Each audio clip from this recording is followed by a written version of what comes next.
Listo. Bueno, muy bien. Entonces, nosotros el día de ayer finalizamos hablando de Energy Eigenkets, ¿cierto?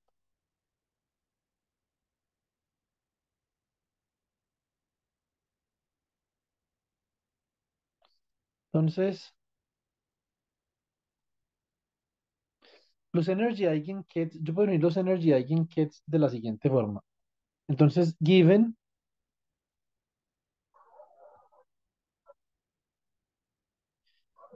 an operator A with eigenvalue problem,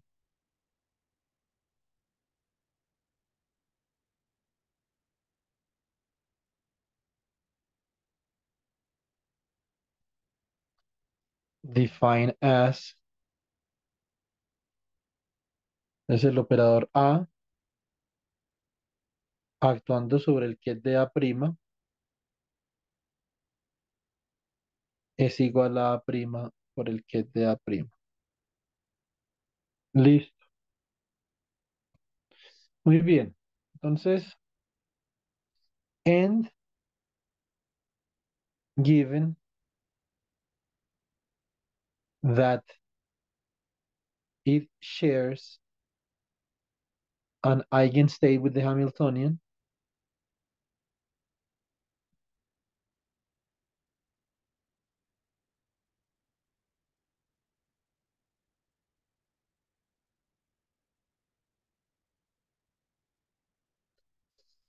such that, entonces, y dado que comparte un autoestado con el Hamiltoniano de tal forma que el conmutador con el Hamiltoniano es cero, ¿cierto? We write. Nosotros, ¿qué escribimos? Podemos escribir que el Hamiltoniano actuando sobre el ket de A', es A' por el ket de A', ¿cierto? Bueno, muy bien. Y de esta forma, entonces, and we can represent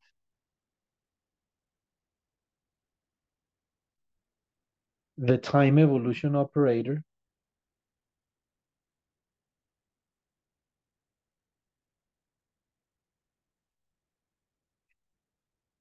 as, voy a representar el operador de evolución temporal de esta forma, entonces U de tt0, entonces en el caso de que el Hamiltoniano sea independiente del tiempo, es la exponencial de menos I sobre h barra, h que multiplica t menos t0, ¿cierto? Bueno, muy bien, entonces yo puedo utilizar la resolución de la identidad para reescribir esta representación.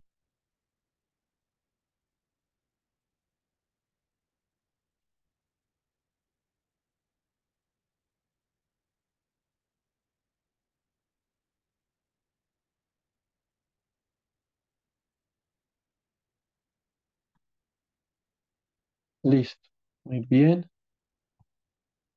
Entonces me queda, esto es igual, yo expando la resolución de la identidad en la base del operador A.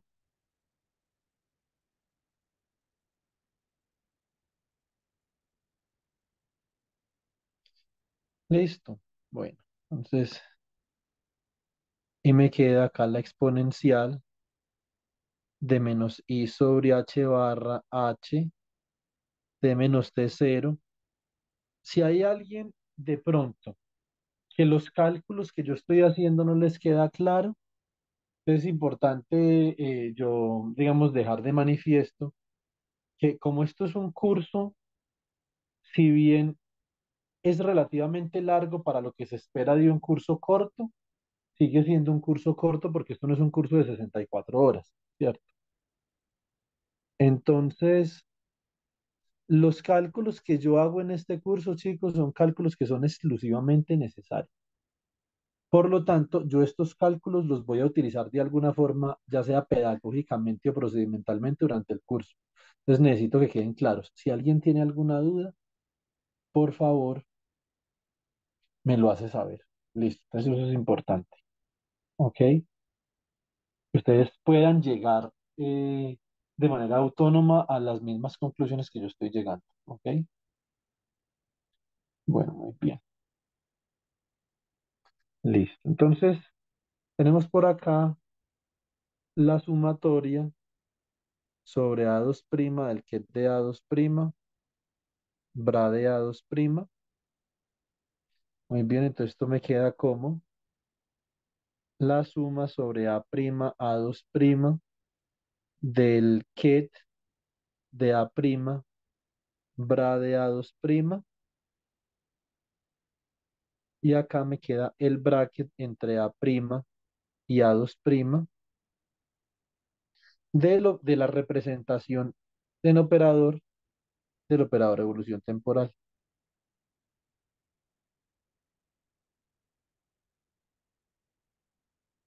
Listo, muy bien.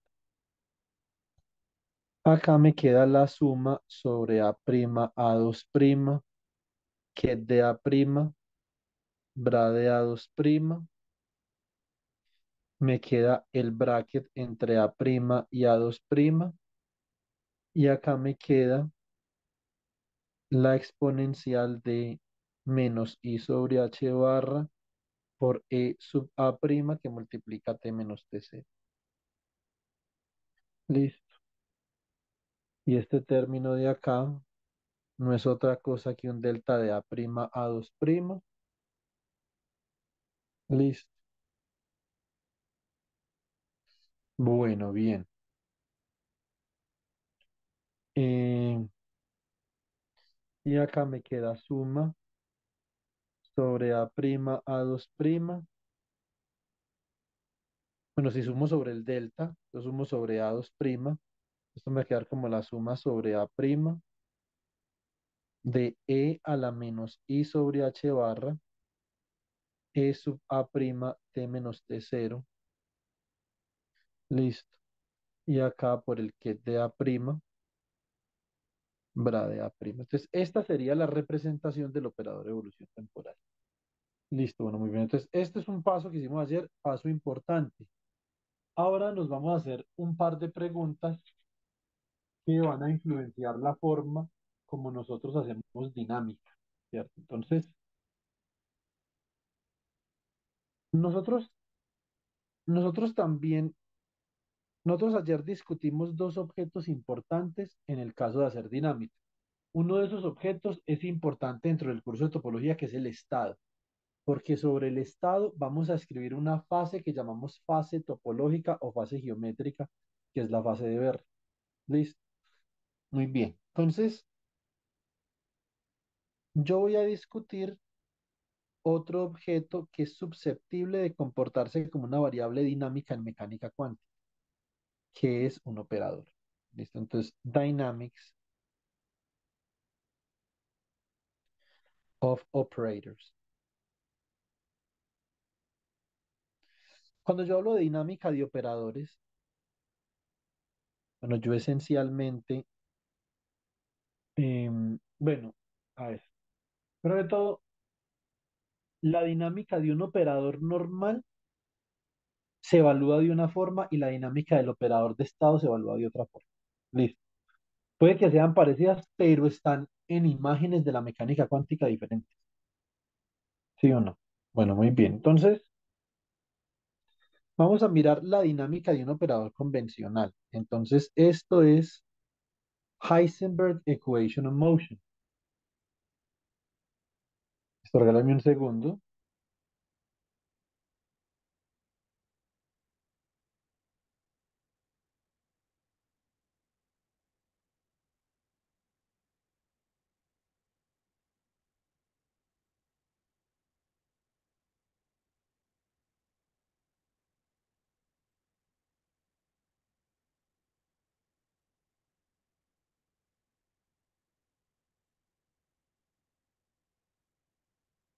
Listo. Entonces,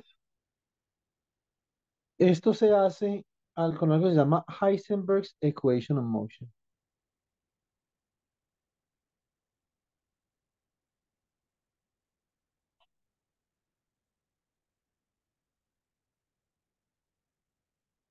Listo. Bueno, entonces, la pregunta que yo quisiera hacer es la siguiente. Yo, por ejemplo, we can define the time evolution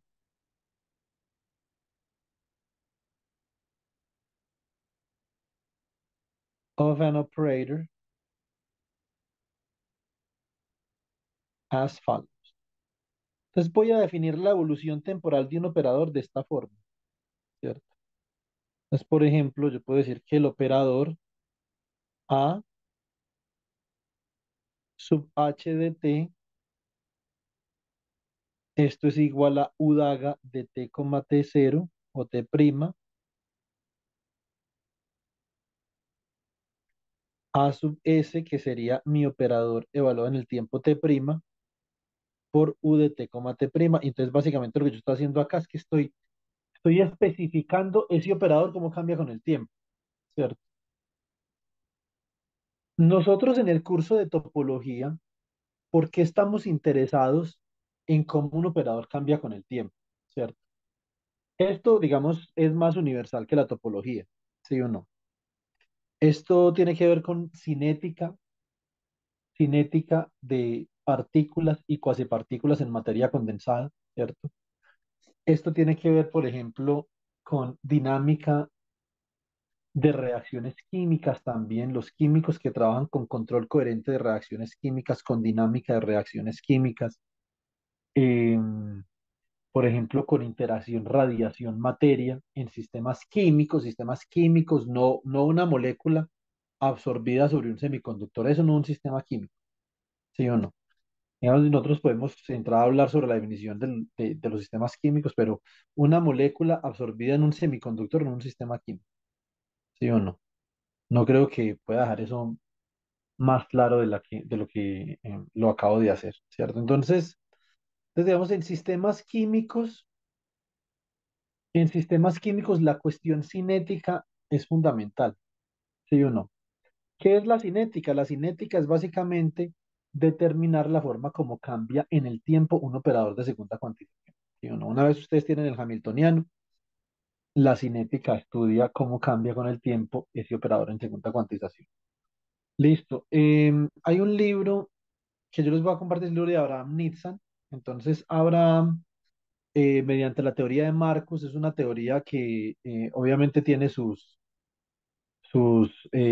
falencias de fundamento, pero es una teoría aceptable dentro de la comunidad de sistemas químicos. Entonces, aborda el problema cinético de una forma. Los físicos de la materia condensada lo abordan de otra forma diferente, ¿cierto? Los físicos de materiales también lo abordan de otra forma diferente. Entonces, en general, la cinética es nosotros determinar cómo cambia la distribución de partículas en un sistema dado. Eso es cinética, ¿sí o no? Eso no es dinámica, eso es cinética. Dinámica es determinar cómo cambia el estado de un sistema físico en el tiempo, ¿cierto? Entonces, no distribuciones de partículas.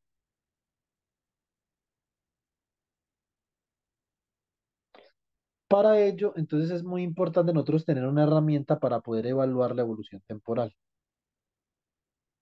Entonces yo voy a proponer, bueno, eso yo no lo propuse porque después salen a decir que yo dije que yo propuse esto, ¿cierto? No.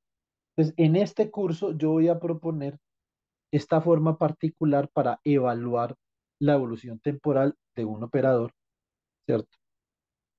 Y esto se llama la representación de Heisenberg. Entonces, esto es Heisenberg's representation.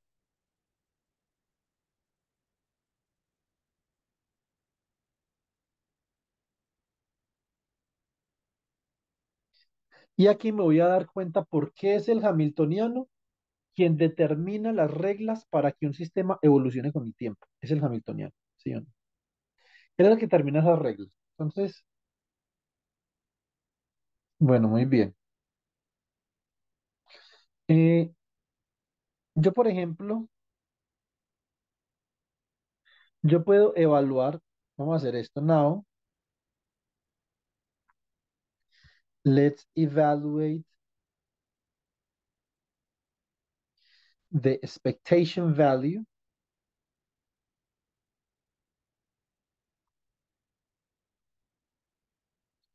of an arbitrary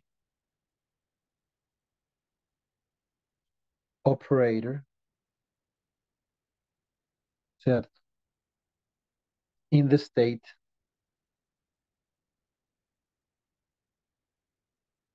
society. Cuando yo voy a evaluar un valor esperado de un operador, yo tengo que especificar cuál es el estado del sistema donde yo lo voy a evaluar, ¿cierto? Entonces eso es importante, porque el valor esperado lo que representa es lo siguiente. Si ustedes sistemáticamente miden un sistema, digamos, ustedes sistemáticamente miden un sistema, el valor esperado lo que les está diciendo es cuál es la medida de mayor probabilidad que podrían obtener en su próximo experimento. Eso es lo que dice el valor esperado. Entonces, digamos que hay que entender bien la estadística. ¿Qué es una media? ¿Cierto? Una media es, si yo he hecho n realizaciones de un experimento y yo hago una realización n más uno de ese mismo experimento, entonces la media es el resultado del experimento que yo obtendría con mayor probabilidad. ¿Sí o no? Eso es la media. Listo. Entonces, por eso se llama a veces el valor esperado, expectation value. ¿Cierto? Entonces, muy bien, entonces acá digo, valor esperado del operador A, por ejemplo.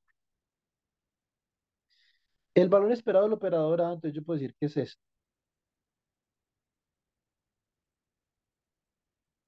Es un operador independiente del tiempo. Más sin embargo, nosotros el día de ayer especificamos lo siguiente. Nosotros especificamos que el ket puede evolucionar en el tiempo según una regla, que es U de t, t0 actuando sobre el ket evaluado en t0. O sea, entonces yo puedo hacer esto. Esto puede ser si de t0. Acá yo puedo tener, entonces, esto sería U daga de t0, ¿cierto? Acá seguimos teniendo el operador A que es independiente del tiempo y lo voy a etiquetar con la letra S. Listo. Lo mismo este de acá. Después les explico por qué. Entonces, esto será U de t, t0 y esto sí de t0. Listo. Bueno, muy bien. Una pregunta muy legítima que yo me puedo hacer como físico es la siguiente. Eh, si este valor esperado de acá fuera a depender del tiempo, la dependencia temporal de ese valor esperado la aporta, la aporta el estado o el operador. La respuesta es que pueden ser ambos. En este caso la aporta el estado, ¿cierto? Pero en este caso, el estado se vuelve independiente del tiempo y quien la aporta es el operador. Y de acá sale la representación de Heisenberg del operador. Entonces, en el caso de la representación de Heisenberg o la imagen de Heisenberg, es el operador quien porta la información temporal. En el caso de la representación de Schrödinger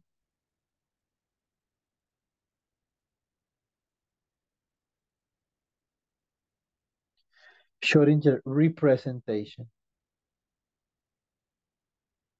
es el estado quien porta la información temporal. Listo. Pueden ser ambos. Los esquemas son equivalentes. ¿Ok? Muy bien. Entonces, de esta forma, if I want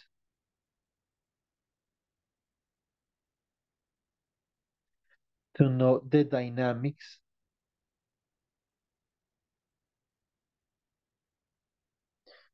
of the operator AH,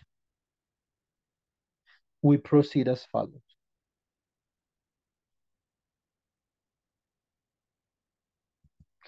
Muy bien. Entonces, acá yo tendría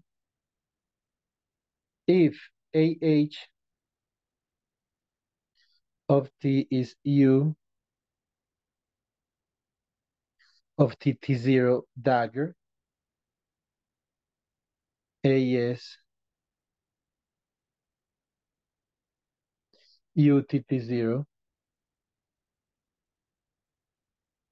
Entonces, ¿cuánto vale la derivada con respecto al tiempo de h de t? Entonces, lo que yo quiero hallar acá es una condición. Yo voy a hallar una condición, ¿cierto?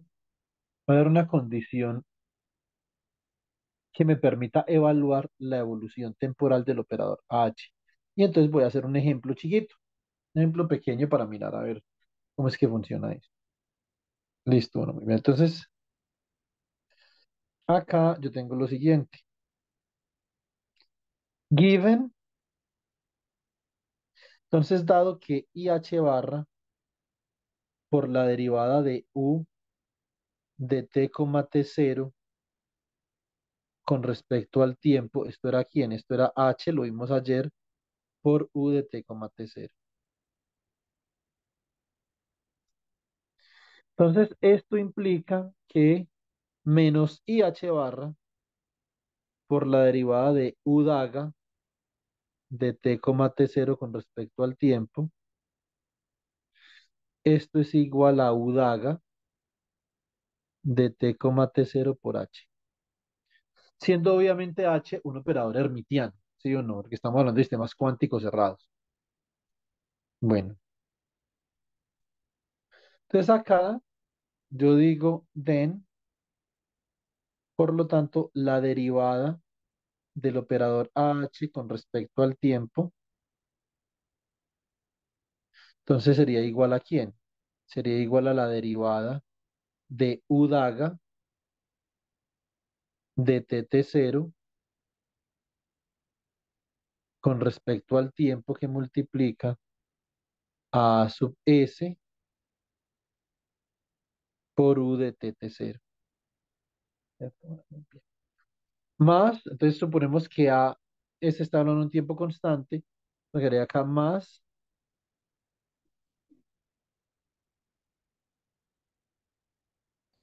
U de t t0 daga por AS por la derivada de U de tt0 con respecto al tiempo. Y lo que yo puedo hacer es que puedo utilizar estas definiciones de la derivada de U y de U daga según la lógica de la ecuación de Schrödinger para el operador de evolución temporal, ¿cierto? Bueno, muy bien. Entonces, y acá, entonces nosotros tendríamos lo siguiente. Tendríamos que esto es menos uno sobre IH barra, y acá entonces esto me va a quedar de esta forma, esto me queda como U daga por H. Esto sería U daga de TT0 por H, acá me queda AS y acá me queda U de TT0. Más, listo. Bueno, entonces me va a quedar acá U daga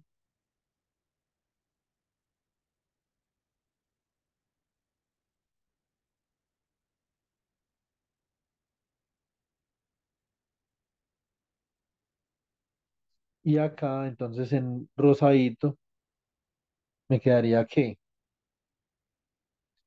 Me quedaría uno sobre IH barra positivo, que viene de acá, que multiplica a H, ¿cierto? Gracias, Alejito. Que multiplica a H por U de TT0. Listo. Pues acá, de manera compacta, entonces yo voy a decir que esto es uno sobre IH barra, saco este como factor común y me queda U daga de TT0, ¿cierto? Por AS por H por U de TT0.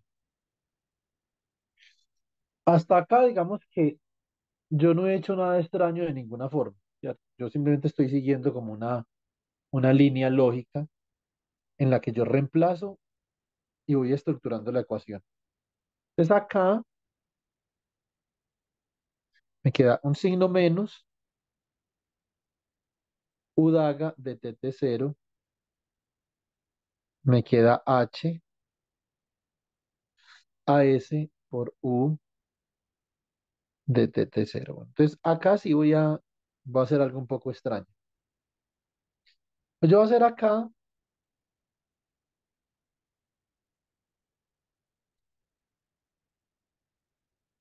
lo que yo voy a hacer acá es esto. Entonces, eh,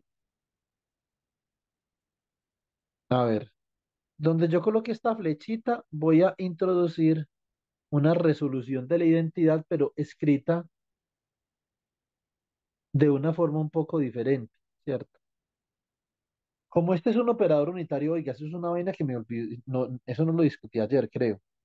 Yo dije que esta era evolución unitaria, pero entonces, unitary operator, los operadores unitarios cumplen con la propiedad que el operador uno se puede escribir como udaga de tt0 por U. Bueno, me imagino que esto es, no sé si la palabra será llamarle obvio o no, pero digamos que no es la palabra, pero igual voy a decir que es obvio. Entonces, acá esto me queda como uno sobre IH barra que multiplica a U daga de tt0, ¿cierto? Esto es A sub S por acá. Y acá entonces introduzco ese término en azul, lo voy a introducir en azul. Voy a hacer esto aquí en azul,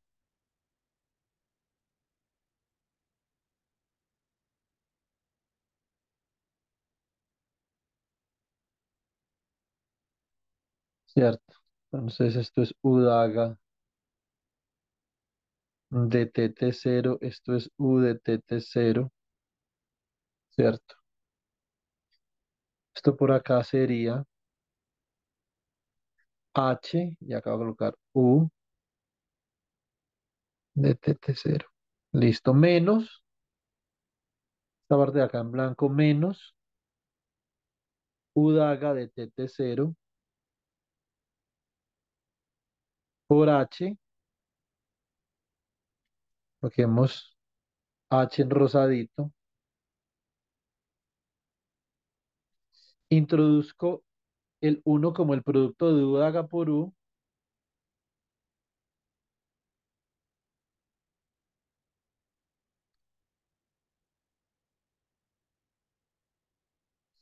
¿cierto? Y acá me quedaría AS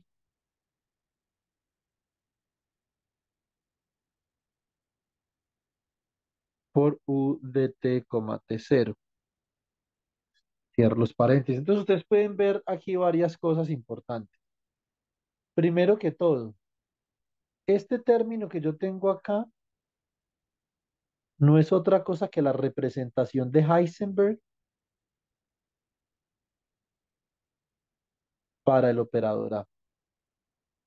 Y este término que yo tengo acá, ups, acá me faltó el DAGA. Esperen un segundo. Lo tengo que introducir es de esta forma. Tengo que introducir como U DAGA. Perdón. Este sería U por U DAGA, que también es unitario. Este sería U por U DAGA. Listo, ahora sí. Ahora sí hablo. Y entonces acá, este término sería también H de T. Y este término de acá sería la representación de Heisenberg del Hamiltoniano, que ya les voy a explicar eso como de trabajo. Listo. La representación de Heisenberg del Hamiltoniano es el mismo Hamiltoniano, a no ser de que, ya vamos a mirar eso bien. A no ser de que U y H no conmuten. Si U y H conmutan, entonces A sub H de T es típicamente igual al Hamiltoniano. Bueno, muy bien. Y acá, en este término de acá, Una pregunta, ¿y en qué casos, por lo menos el operador y el hamiltoniano no pueden llegar a operar, a conmutar? por ejemplo, cuando el Hamiltoniano no conmuta consigo mismo para diferentes tiempos, por ejemplo. Listo.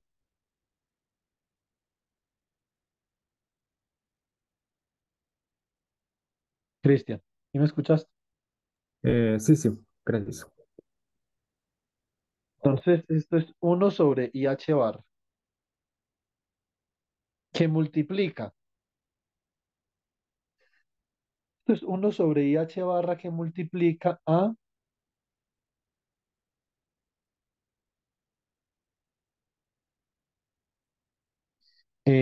sub H de T por H sub H de T menos H sub H de T por A sub H de T. Listo. De acá, si yo multiplico ambos lados de esta expresión por IH barra, entonces voy a obtener Heisenberg equation of motion. Hence,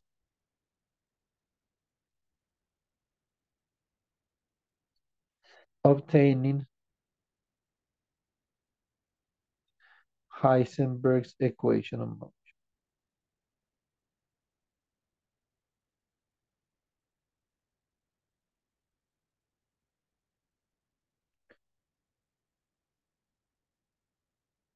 Que viene a ser IH barra derivada del operador AH de T con respecto a T igual al conmutador entre A sub H de T y el Hamiltoniano. Entonces voy a dejar el Hamiltoniano escrito así porque nosotros no estamos considerando sistemas donde el Hamiltoniano conmute consigo mismo para diferentes tiempos. Estos sistemas existen, sí, naturalmente que existen. Por ejemplo, uno de esos sistemas es el Hamiltoniano que da origen a la precesión del Larmor, ¿cierto? Entonces digamos que los Hamiltonianos que tienen esa propiedad son bastante comunes. Bueno, eh, a ver,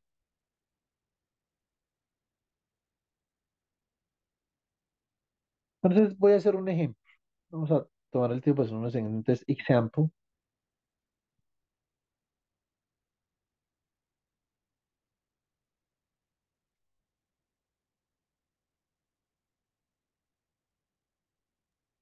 Una pregunta, pero entonces eso de que, digamos, el hamiltoniano conmute o no conmute consigo mismo para diferentes valores de tiempo, eh, tendría que ver con la estacionariedad o no estacionariedad del hamiltoniano. No necesariamente, porque por ejemplo, mira, tiene que ver, tiene que ver con la estructura del Hamiltoniano. Ya vamos a hablar sobre las implicaciones de esta ecuación, Daron. Esta ecuación tiene unas implicaciones importantes de simetría, ¿cierto? Entonces, esto es translational time, translational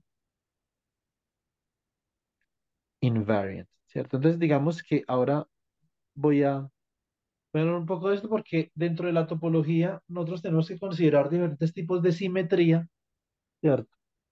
Y la simetría del Hamiltoniano, como vamos a ver, va a dar origen a unos aspectos topológicos no triviales que tienen la estructura de bandas de un material. Listo, entonces, tiene que ver con la estructura. Venga, yo hago esa discusión acá cortamente y la borro. Por ejemplo, tú considera esto, Darwin. Tú tienes acá el Hamiltoniano, un Hamiltoniano del campo magnético, y esto es proporcional a una constante de menos gamma, por ejemplo, que multiplica el producto punto entre S y B, ¿cierto? Bueno, pero además, tú sabes que S está cambiando con el tiempo, ¿sí o no? Y si S cambia con el tiempo, tú sabes que vas a tener, por ejemplo, una ecuación diferencial para Sx de t que esto va a ser, por ejemplo, una función f1 de t, ¿cierto? Y también esto podría ser, por ejemplo, una función del operador Sx, Sy y Sz. La derivada de Sy de t, entonces está. Esto de hecho ustedes lo van a calcular en una tarea. Recuerden que las tareas sí son para entregar. Entonces t, Sx, ese es un curso común y corriente.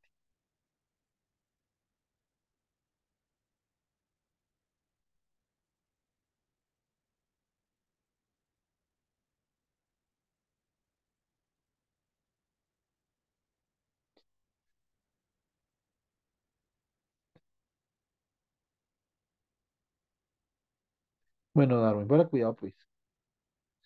Supón tú que inicialmente en t igual a cero, tú tienes que el operador spin,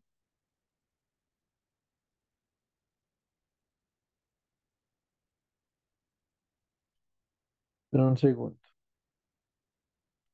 Tú tienes que el operador spin, Darwin, en t sub cero es Sx, ¿cierto? Por ejemplo. Y tienes que para for an arbitrary t, pues s de t es sz, y ya está apuntando en la dirección z. Entonces, ¿qué pasa cuando tú calculas, por ejemplo, el conmutador entre el Hamiltoniano en t sub cero y en t? Si tú reemplazas acá, esto te va a dar gamma al cuadrado, ¿cierto? Y esto va a ser el conmutador de acá. Bueno, esto va a ser el conmutador, esto va a ser una vaina larga acá, porque esto es S producto punto, a ver, S en T sub cero, punto B, conmutador con S en T punto B. ¿Sí o no? Muy bien. Entonces, aquí esto quedaría como gamma al cuadrado. Si esto es spin un medio, por ejemplo, vamos a trabajar con spin un medio para que esto salga rápido, porque no, qué pereza. Entonces, esto es h barra medios, ¿cierto? Entonces es en t sub cero, entonces esto sería sigma x, ¿sí o no? Entonces, en t sub cero, sigma x, entonces esto sería bx acá por ese producto punto, y acá quedaría h barra medios, sigma z, bz. Y esto me quedaría acá como gamma al cuadrado, em, gamma al cuadrado que multiplica h barra al cuadrado sobre 4 Ujú. bx por bz por el conmutador entre sigma x y sigma z. Y nosotros sabemos que este conmutador es diferente de cero, ¿cierto? Entonces, por lo tanto, el conmutador del Hamiltoniano consigo mismo para diferentes tiempos. En este caso, Darwin no es cero. ¿Sí me explico? Sí, sí, sí.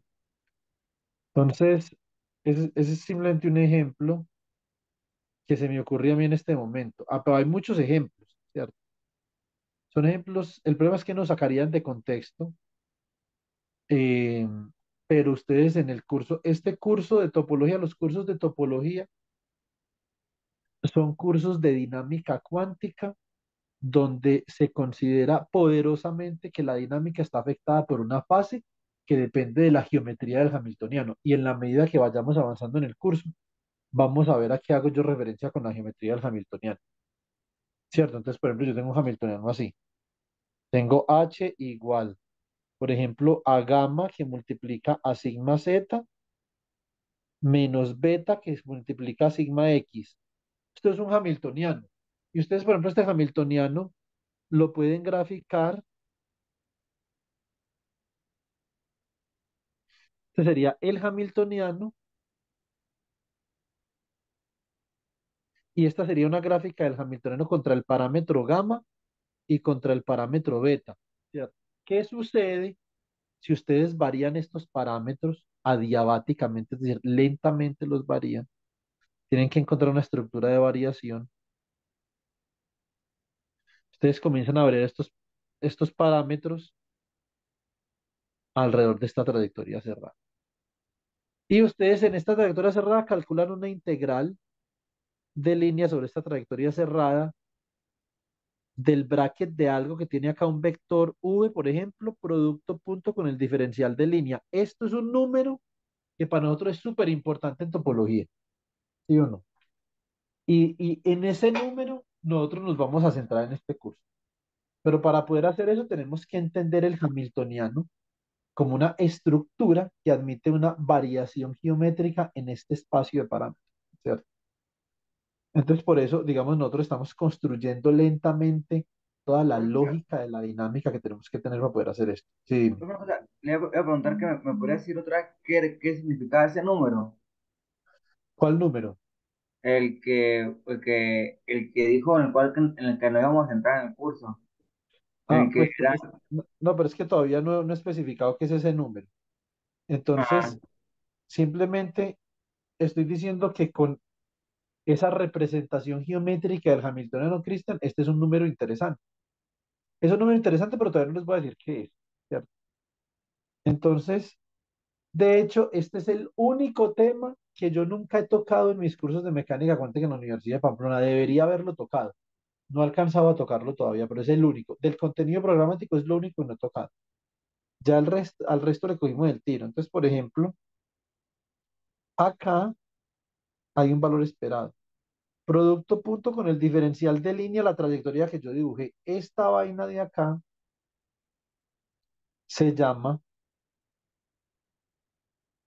Berry's curvature. Esta es la curvatura de Berry y este es un aspecto fundamental, fundamental de los sistemas cuánticos que me permite determinar si es un sistema que es topológicamente trivial o topológicamente no trivial. Y nosotros estudiamos sistemas que sean topológicamente no triviales. Ya vamos a ir viendo qué significa cada una de estas cosas. Para eso, lo que estamos haciendo es que estamos construyendo una lógica fuerte sobre la dinámica. Darwin, hazme un favor. Tú estás en el grupo de mecánica, en el grupo de WhatsApp. mm, de mecánica clásica, sí. Puedes escribir y decir que comenzamos faltando 10 para las 9, que se me corrió el horario por un tema de notas en la UTP, por socialización de notas, pero que comenzamos faltando 10 para las 9. Listo. Listo. Gracias. Bueno, muy bien. Entonces, given the Hamiltonian of free electron gas, ¿cuál sería el Hamiltonian of free electron gas? Podría ser, por ejemplo, este que nosotros ya hemos trabajado en el curso de estructura de bandas. De hecho, las personas que quieran repasar la estructura de bandas para este curso de topología, ahora les voy a compartir la página del curso de teoría cuántica de los sólidos. Listo. Muy bien. Esto sería la suma sobre K de la banda de energía E de K. Aquí tengo C sub K sigma daga.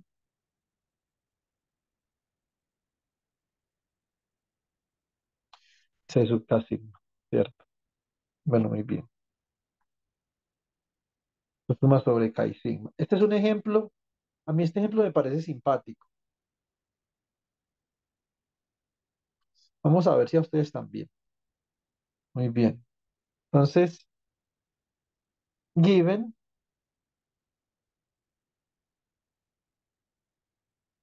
given, bueno, given the Hamilton of free electron gas, por ejemplo, uh, derive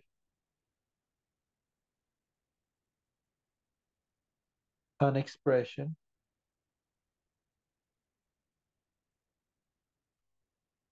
for C sub K sigma of T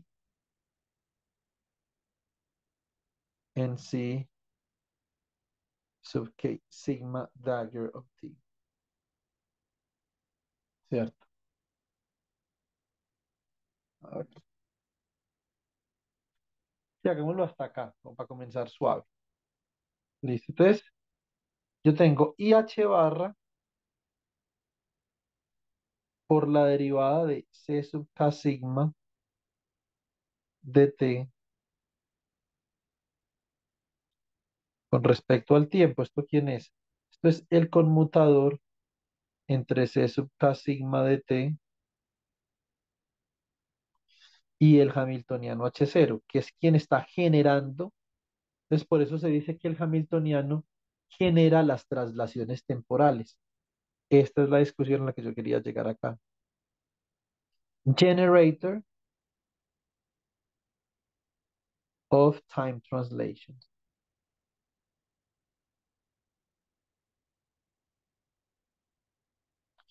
Una vez nosotros violamos el principio de conservación de energía con el hamiltoniano, entonces estamos también haciendo algo sobre la entropía, ¿cierto? Entonces eso es importante.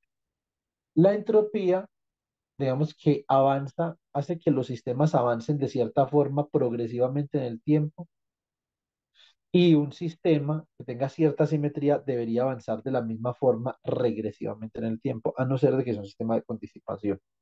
Entonces, digamos, esto es muy importante desde la perspectiva de este conmutador que yo tengo acá. Listo. Entonces vamos a ver qué nos dice este conmutador. Acá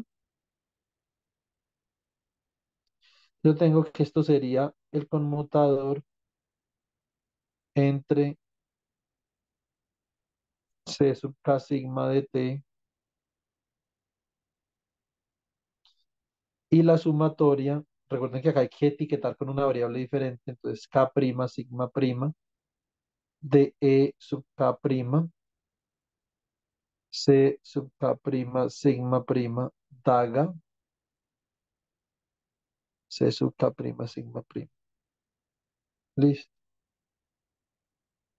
Muy bien. Acá nos queda entonces la suma sobre K prima sigma prima de E sub K prima sigma prima por el conmutador de C sub K sigma con C sub K prima sigma prima daga por C sub K prima sigma prima. Y si utilizamos las reglas de los conmutadores en términos de anticonmutadores, me queda así.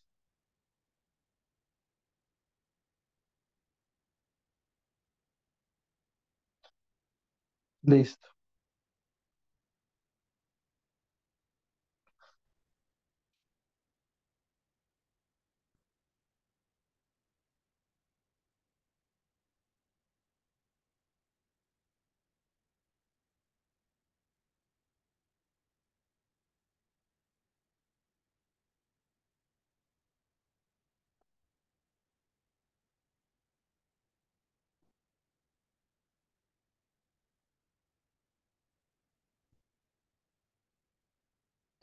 Listo. Entonces, C sub K prima sigma prima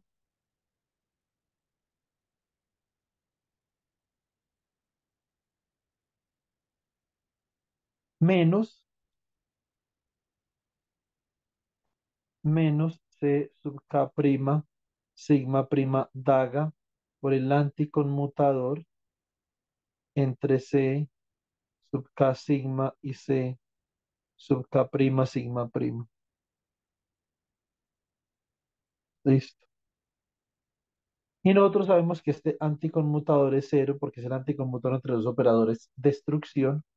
Y sabemos que este anticonmutador de acá debe ser un delta de KK prima y un delta de sigma sigma prima, ¿cierto?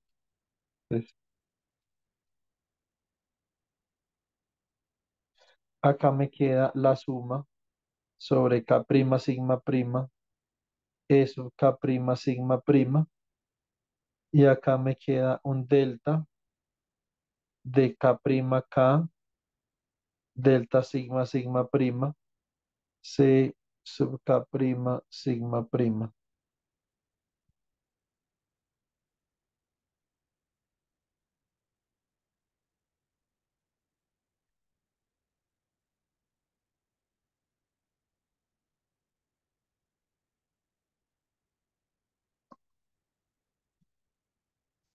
Muy bien. Therefore,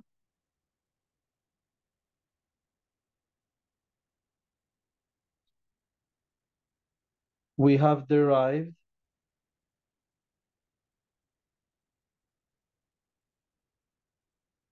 the following Heisenberg equation of motion.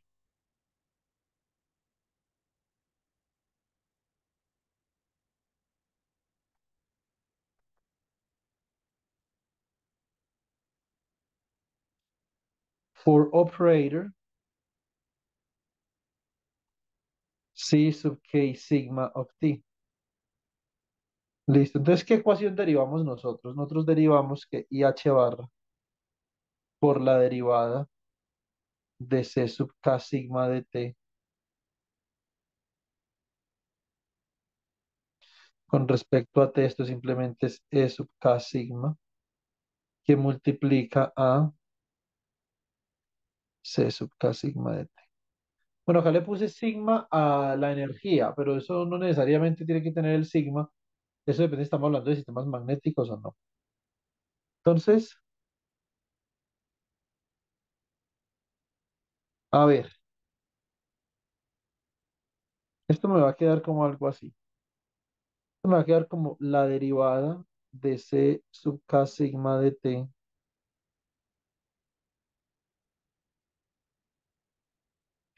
con respecto a t, menos i, más bien, más i, regálame un segundo,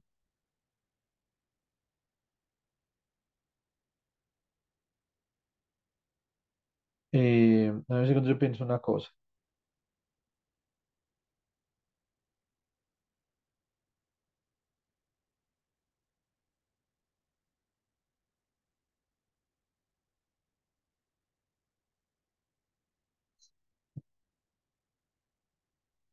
A ver.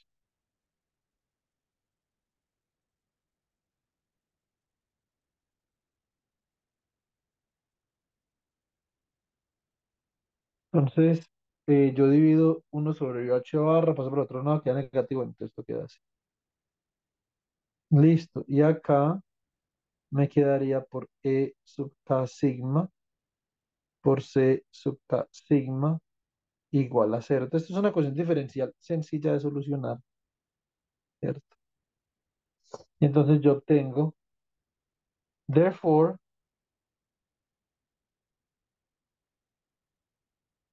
the dynamics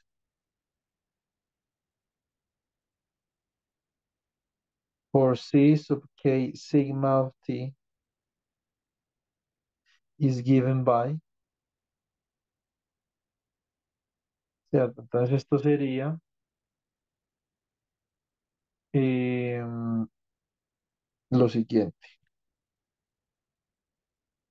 C sub k sigma de t, entonces va a ser igual a C sub k sigma evaluado en t cero, ¿cierto? Que multiplica a E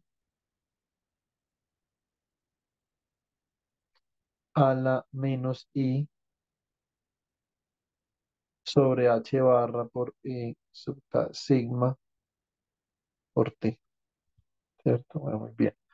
Que ustedes deberían esto con respecto al tiempo y se lo suman a este término de acá, ustedes se van a dar cuenta que da cero, ¿sí o no? Bueno, pero entonces esta sería la dinámica de este operador.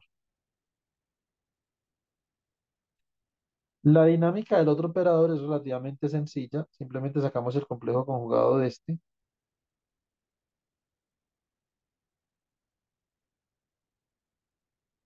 y me quedaría entonces C sub k sigma daga de t.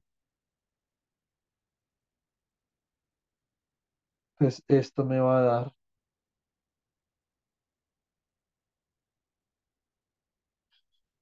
C sub k sigma daga evaluado en t sub 0 por E a la I sobre H barra sub k sigma de t. Acá ya tenemos las dos representaciones dinámicas para los dos operadores que estábamos buscando. ¿Por qué me sirve a mí saber cuál es la dinámica de un operador en segunda cuantización? Pues porque con eso puedo yo calcular algunos otros observables. Por ejemplo, yo podría decir que el número de partículas como función de K y sigma, simplemente C sub K sigma daga de Mm, T por C sub K sigma. Si yo reemplazo estas representaciones, ustedes se van a dar cuenta que esta exponencial de acá se anula con esta exponencial de acá, ¿cierto? ¿Y esto cómo me va a dar? Me va a dar C sub K sigma daga de T0 por C sub K sigma de T0. Y esto es independiente del tiempo, esto es time independent.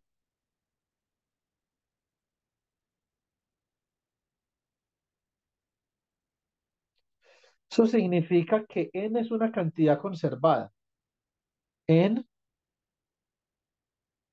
K sigma is a conserved quantity.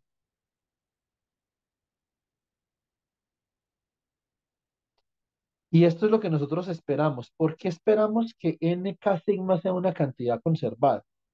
Pues porque este es un hamiltoniano que por ningún lado tiene mecanismos que permitan extraer partículas ni inyectar partículas. Entonces el número de partículas que soporta este hamiltoniano pues debe ser constante, ¿cierto? Y las cantidades conservadas no varían con el tiempo, por lo tanto, la derivada, la derivada de nk sigma con respecto al tiempo si es conservada debe ser cero. Y esto tiene una implicación. ¿Qué implicación? Que el conmutador de una cantidad conservada con el hamiltoniano es cero. Esta es la regla más importante que les puedo enseñar por hoy. Listo. Bueno, muy bien. Por ahí escuché que alguien tenía una pregunta rápida. ¿Quieren que les escuche la pregunta o...?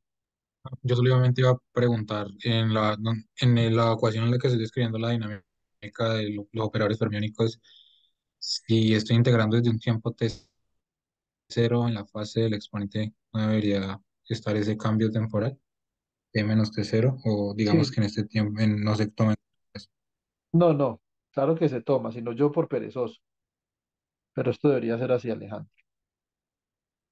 Vale, Vamos a vale. trabajar con toda la rigurosidad. Tú tienes toda la razón. Disculpa. Bueno, muy bien. Entonces, bueno, alcanzamos a escribir tres hojitas a pesar, digamos, de toda esta locura con entrega de notas hoy. Pero bueno, les pido una disculpa y entonces mañana nos vemos a las 6 en punto para que arranquemos con teoría perturbativa dependiente del tiempo. Listo. Les voy a enseñar, mañana la clase es de teoría perturbativa dependiente del tiempo. Esa es la clase. No alcanzamos a comenzar el teorema diabático mañana, lo comenzamos el lunes. Más sin embargo, eh, sí que vamos a ver todo lo importante y relevante sobre teoría perturbativa dependiente del tiempo, ¿cierto? Hay dos cosas importantes de la teoría perturbativa dependiente del tiempo. Entonces, los miro por la cámara y les cuento. El primer aspecto importante de la teoría perturbativa dependiente del tiempo es derivar una expresión para yo determinar cuál es la probabilidad para que una transición ocurra en un sistema electrónico, ¿cierto? Ustedes se acuerdan eso cómo se hace, los que ya vieron mecánica cuántica. En Univalle eso se ve en mecánica cuántica 2, ¿cierto? En la Universidad de Pamplona, como la Universidad de Pamplona tiene, digamos, una vocación muy relativista en mecánica cuántica 2, entonces se ve en mecánica cuántica 1. Bueno, y realmente en muchas partes en mecánica cuántica 1. Entonces, ¿cómo evalúa uno la probabilidad para que una transición ocurra en un sistema electrónico? Yo, por ejemplo, tengo un átomo de dos niveles. Llega un fotón y se absorbe y ese fotón puede procurar una transición de ese nivel, por ejemplo, M a un nivel N. ¿Cuál es la probabilidad o cómo se evalúa la probabilidad con la que ese proceso puede suceder? No tiene un nombre, ¿sí se acuerda?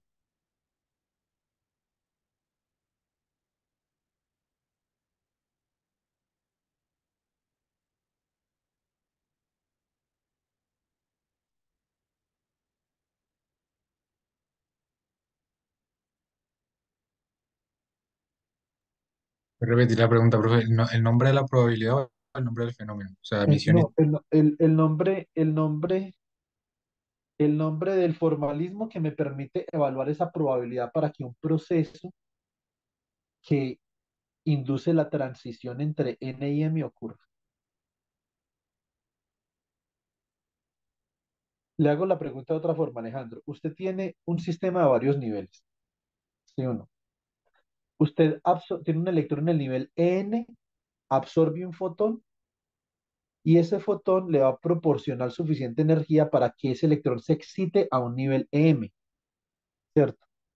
Ahora, ¿será que ese proceso va a ocurrir con probabilidad unitaria siempre? O sea, ¿es seguro que ese proceso ocurre una vez usted absorbe el fotón o no es seguro? ¿O hay alguna incertidumbre en relación a ese proceso? ¿Cierto? Entonces recuerde, por ejemplo, que los sistemas tienen unas reglas de selección dipolares.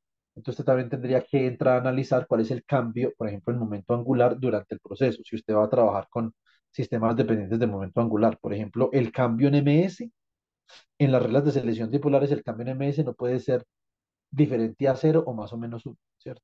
Entonces, por ejemplo, para que esa transición bajo la lógica dipolar sea una transición que se pueda dar en ese sistema. Hay una forma de calcular esa probabilidad, ¿sí o no? Eso tiene un nombre. Eso es, mejor dicho, eso es más conocido que la foto del compañero Jason, pues. Eso es reconocido. Hay un científico que después les contaré la anécdota, un científico que dice, yo tengo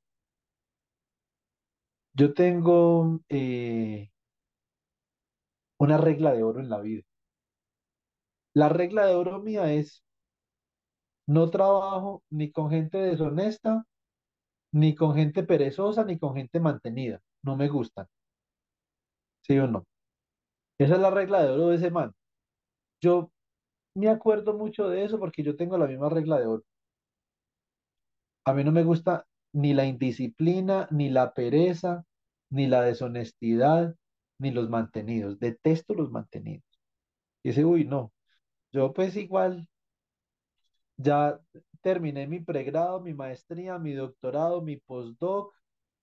Mi papá me mantuvo mientras yo hacía el doctorado. Y pues si no consigo trabajo no importa porque pues mi papá tiene una tienda y ahí mal que bien con la gaseosa se bantea, entonces me puede pagar la pieza. Uy, no, eso es mejor dicho, no me lo soporto. Entonces, eso es una regla de oro. Las reglas de oro simplemente son formalidades que uno tiene para vivir. Son reglas que uno nunca rompe. Todo el mundo rompe reglas. Entonces, una regla de oro es una regla que se rompe muy pocas veces. Eso es una regla de oro, ¿cierto? Entonces, y que el rompimiento de esa regla de oro implica casos muy particulares. En los sistemas cuánticos hay una regla de oro. ¿Cuál es la regla de oro? La regla de oro es que la probabilidad de transición en un sistema cuántico viene dada por los elementos matriciales del Hamiltoniano, su magnitud al cuadrado entre n y m. ¿Sí o no? Y eso se llama la regla de oro de Fermi. Y la regla de oro de Fermi, que eso se puede romper, sí, como todas las reglas de oro, como las reglas de oro que tenemos nosotros los seres humanos también las podemos romper. Pero si esos son nuestros principios, típicamente no es tan fácil que rompamos una regla de oro. Vamos a tratar de mantener la regla de oro siempre. Lo mismo la mecánica cuántica. La mecánica cuántica trata siempre de que se cumpla la regla de oro de Fermi, ¿sí o no? Y para eso tenemos que estudiar dinámica. Ese es el primer aspecto importante de la dinámica. Entonces espero que se acuerden de esto por la regla de oro que les acabé de decir, ¿cierto? Entonces, regla de oro. Ese es el primer aspecto importante de la dinámica cuántica.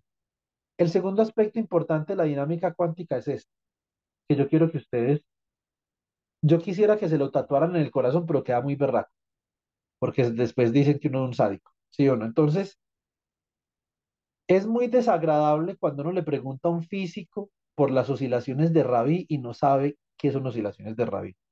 Eso es lo más desagradable que hay en el planeta Tierra, ¿sí o no? Uno, ¿cómo no va a saber quién era Rabi? Por Dios, Dios mío bendito. Todo el mundo conoce a Rabi. El perro del señor de la tienda, aquí en la esquina de mi casa, se llama Rabi. Todo el mundo sabe quién es Rabi, ¿sí o no? El segundo aspecto importante que yo quisiera que ustedes aprendieran de dinámica cuántica mañana, porque nosotros vamos a ver dinámica cuántica toda la semana entrante, es el siguiente. Si ustedes tienen un sistema de dos niveles, si ustedes tienen un sistema de dos niveles, la probabilidad de ocupación del nivel A y la probabilidad de ocupación del nivel B en el tiempo cambian de manera oscilatoria. Mientras una es uno, la otra es cero. Mientras una es un medio, la otra también. Mientras esta baja a cero, la otra sube a uno.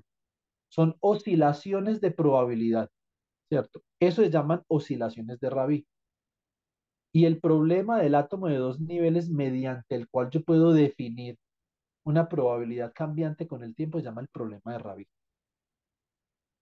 El problema de Rabi es un problema que se estudió en el contexto que yo eso no se los voy a explicar porque no tengo el tiempo, pero sí lo voy a explicar en agosto del curso de mecánica cuántica que vamos a hacer en la UTP, ¿cierto? Es un curso de mecánica cuántica que va a estar 10 puntos. Entonces va a ser grabado por YouTube y se va a subir a YouTube en orden, o sea que va a quedar en YouTube en orden, ¿cierto? Entonces, y se va a subir todos los días. Ese es el proyecto que tengo yo con Blanca. Bueno, muy bien. Entonces, eh, nosotros vamos a ver dinámica cuántica toda la semana entrante. Más sin embargo, este problema de Rabi es muy importante porque este problema de Rabi permitió entender algo que es trascendental, que los átomos pueden absorber y emitir radiación de manera coherente dependiendo de la distribución de sus niveles de energía. Y Rabi estudió esto en el contexto de resonancia nuclear magnética, ¿cierto? ¿Cuál es el concepto de resonancia? ¿Qué pasa cuando yo me salgo de resonancia? Entonces estoy en un régimen subresonante o superresonante. ¿Qué pasa con las oscilaciones de Rabi? ¿Sí o no?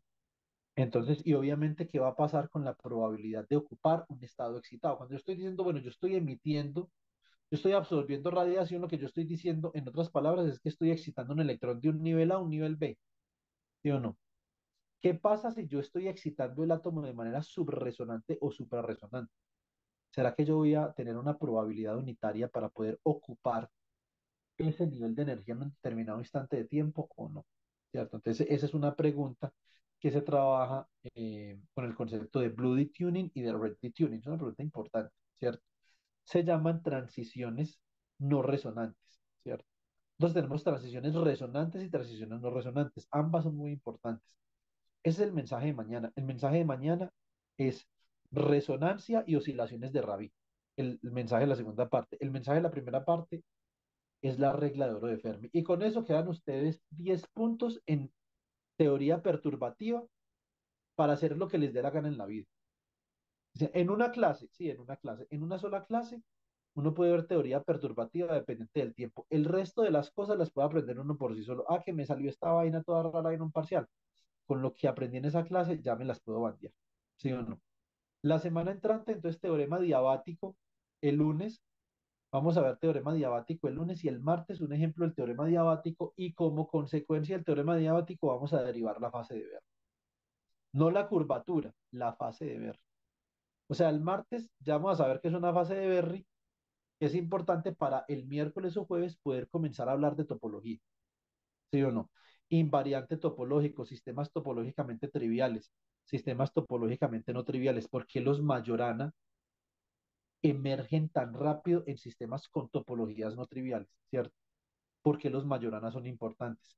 ¿Qué sucede en la topología de una dimensión, ¿cierto? Por favor, el fin de semana necesito que estudien grafeno. Ya más tarde les paso el video que logramos en estos días. Listo. Bueno, chicos, entonces este PDF se llama, Bueno, antes de ¿puedo ir a la parte inicial del PDF un momento para... Es que tengo una duda pequeña, nada no, más. no, no, no, no puedo, lo siento. No, mentira, ya voy. No, es algo pequeño nada más, en el primer cálculo, solamente para ver una aclaración y No, ya. y así sea grande, no puedo. No, mentira, ya voy. Esto es topology,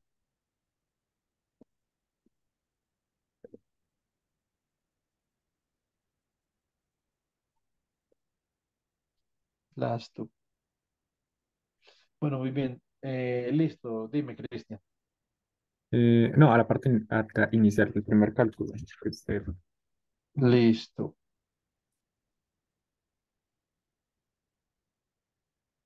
Eh, A ver, no, pero tiene que...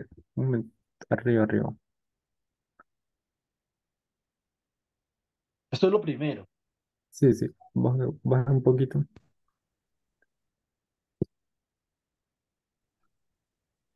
Ok. Ahí, ahí. Sí, sí, ya, ya, ya, ya me di cuenta. Ah, bueno, listo. Bueno, chicos, les pido el favor que me permitan, bueno, los que no están en mecánica, por favor, se pueden desconectar de una vez. Y los que sí están en mecánica, Darwin, paremos la grabación, por favor. Los que están en mecánica.